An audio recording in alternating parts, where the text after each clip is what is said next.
Hey everyone, welcome back to your nerdy show. I'm your host, Spoiler Master. Okay, look, I am still trying to process absolutely everything that just went down because from Season 4, Episode 7 was, without a doubt, the most chaotic, mind-bending episode of the season so far. Seriously, we got massive monster action, Fatima's terrifying new powers, Henry having a real-world hospital vision, and Victor carrying around enough human teeth to completely bankrupt the Tooth Fairy. If you are new here, grab a drink and get comfortable because we're doing a massive deep dive into this episode. We're breaking down the entire thing, including the real reason why that settlement totem completely failed against the monsters, how the golem is reshaping the town's survival rules, and yes, we even need to talk about Sophia's absolutely horrifying blood egg omelet making skills. Before we jump into the madness, do me a huge favor. Hit that like button, subscribe to the channel, and drop your wildest theories in the comments below. They have been crying out to Tabitha and me. The divided town and the secret tunnels. So the secret door in the colony house basement is officially sealed up, and thank goodness for that. As we find out later when Jade maps things out, this door connects directly to the massive labyrinthine underground tunnel system where the monsters sleep during the day. Remember, they found this door because of Jade's wild mushroom trip, proving his hallucinations actually hold real, objective truths. But this brings up a massive, terrifying theme that the town is going to struggle with moving forward. How do you know what's real anymore? If a drug trip reveals hidden doors, how can anyone tell the difference between a helpful cosmic vision and a malicious trick played by the entity? You can feel that exact paranoia bubbling over during the emergency town meeting. For once, the townspeople are actually sitting down to communicate, but instead of uniting them, it's doing the exact opposite. We are officially seeing two rival camps form. The believers, who buy into the theory that Jade and Tabitha are the literal reincarnations of Christopher and Miranda, and the skeptics, who think it's all dangerous nonsense.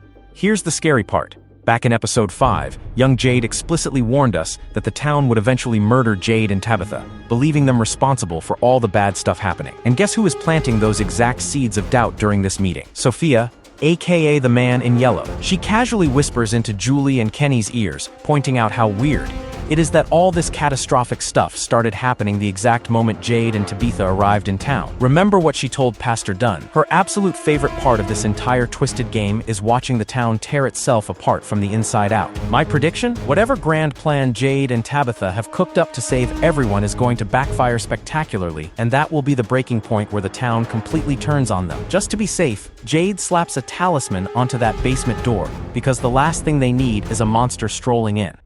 On the wall. Knowledge comes at a cost. The reincarnated nightmare. With Boyd fully backing Jade's visions, the rest of the town has to confront this crazy reincarnation theory. And let's be real, this creates some of the most awkward, deeply unsettling family dynamics you could ever imagine.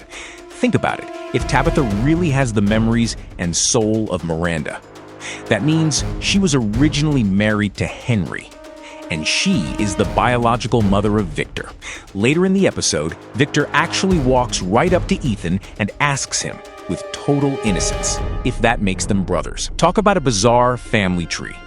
Tabitha tries to sit down with Ethan and Julie to explain what's happening. She tells them she isn't just carrying Miranda's memories. She might actually have a collection of memories from dozens of different characters who lived through past cycles of this town dating back centuries.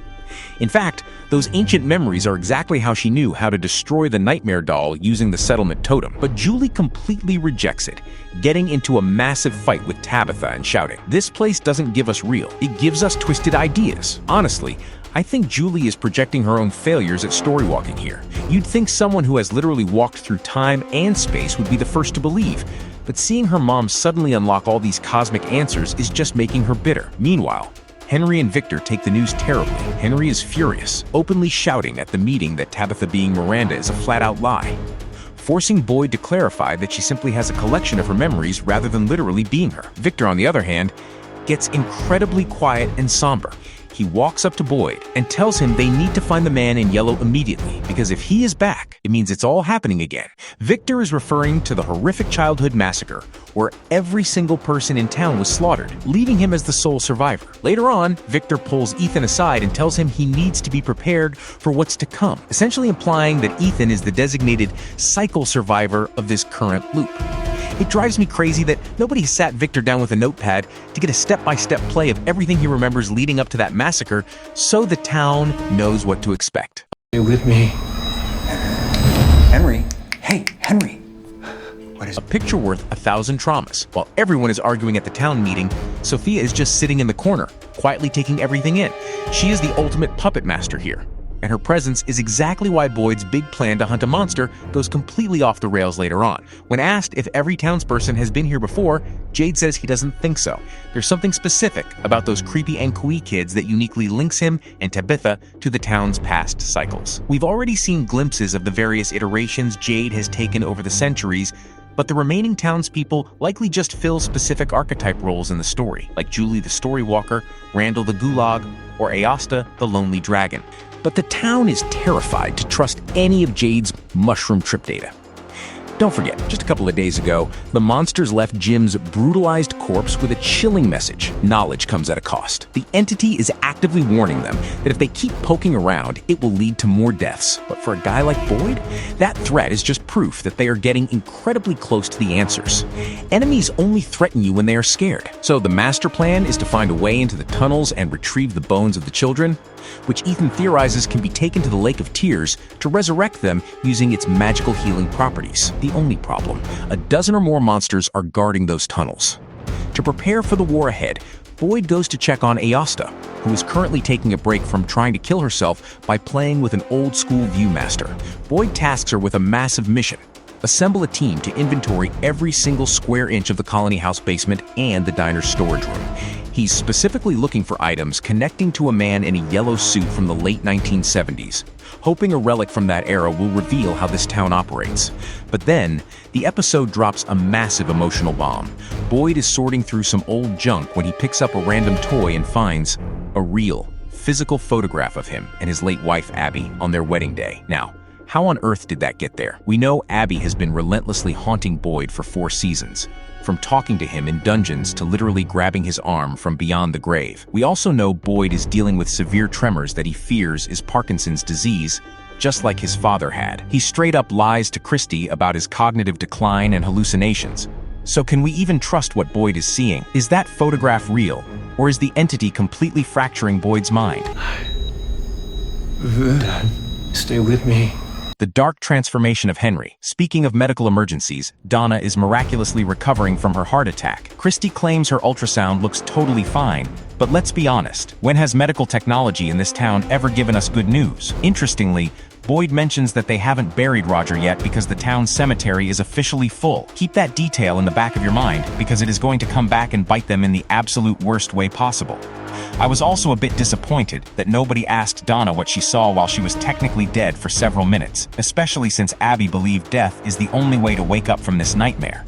Instead, Donna questions Boyd's plan to trap and kill a monster using the settlement totems. She raises a brilliant, terrifying point. Even if they successfully kill one of these things, like they did with Smiley using the worms back in Season 2, will it simply come back the next time one of the townspeople becomes pregnant? While they're debating, Sophia slips into the sheriff's office, completely tracking Boyd's movements. She learns the exact details of their plan to ambush a monster with the totem. Because she can communicate telepathically, or through some dark supernatural frequencies, she relays this entire plan directly to the monsters, allowing them to perfectly coordinate their defenses later in the night. Meanwhile, over Roger's dead body, Marielle recounts her mother's belief that death is just a transition from one place to another. But as we know, this town doesn't allow for that transition. You are trapped here, even in death. This echoes the theory that an ancient entity is literally harvesting and feeding on human suffering, meaning the nightmare doesn't stop when you die. Look at Jade and Tabitha. They have likely died horrific deaths in dozens of past cycles, only to be dragged right back into the simulation over and over again. Then we cut to town drunk Henry, who is trying to process the fact that his dead wife has supposedly been reincarnated as Tabitha. He wanders into Tabitha's house looking for her, but instead, he finds one of Victor's childhood drawings showing Victor, Eloise, and Miranda.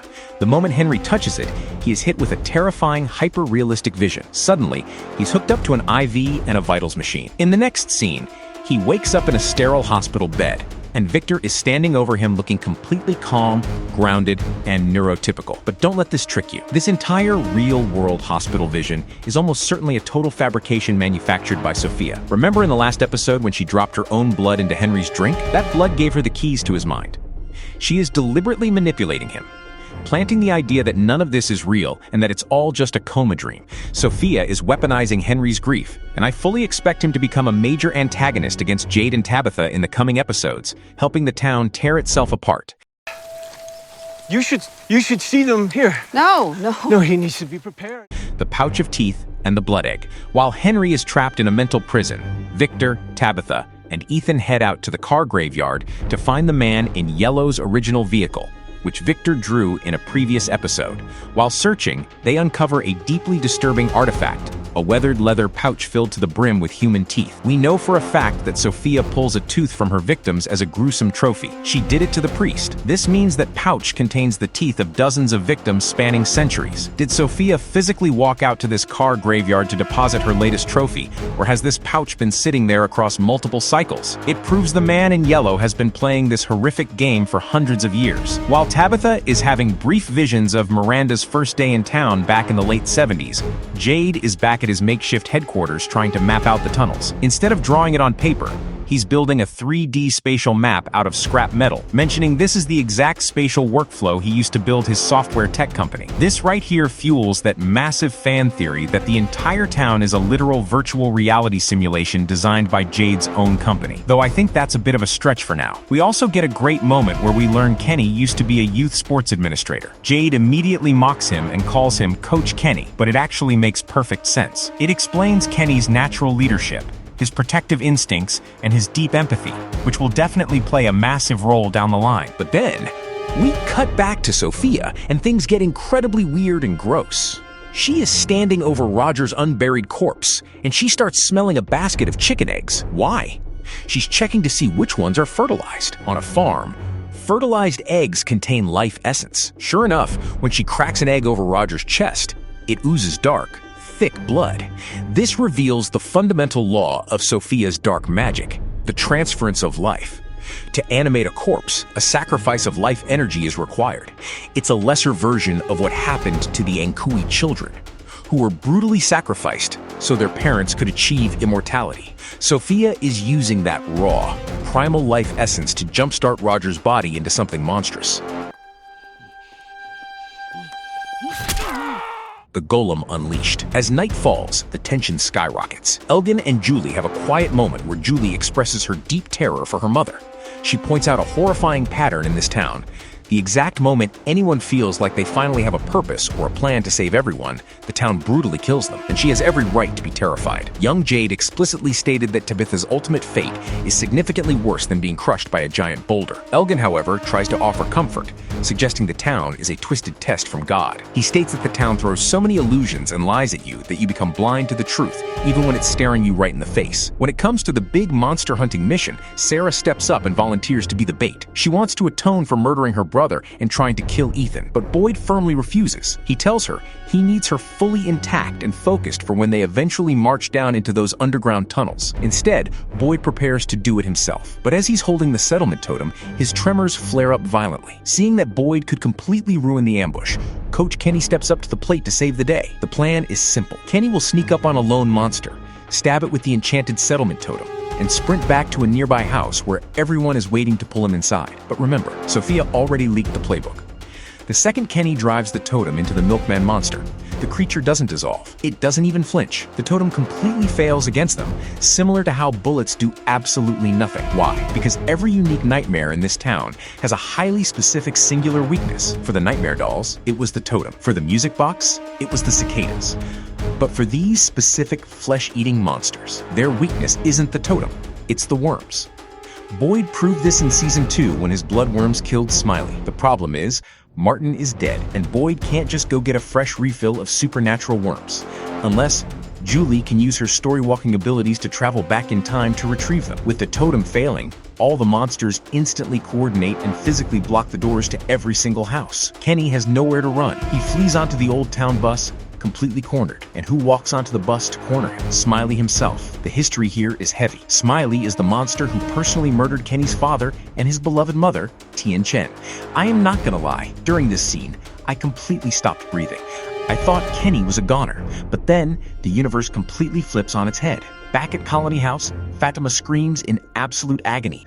Ever since she gave birth to that entity, she has claimed she is fundamentally tethered to Smiley, that she can feel his senses, and vice versa. She built a physical golem out of clay, hoping to sever that psychic link, but it did the exact opposite. It supercharged it. In classic mythology, a golem is a protector created to defend the innocent. The exact second Smiley raises his hand to slaughter Kenny, Fatima's psychic scream tears through the connection. Smiley's monstrous illusion completely shatters, and he temporarily reverts back into his mortal human form, giving Kenny just enough time to violently throw him off the bus and seal himself inside. This means Fatima can literally see through Smiley's eyes.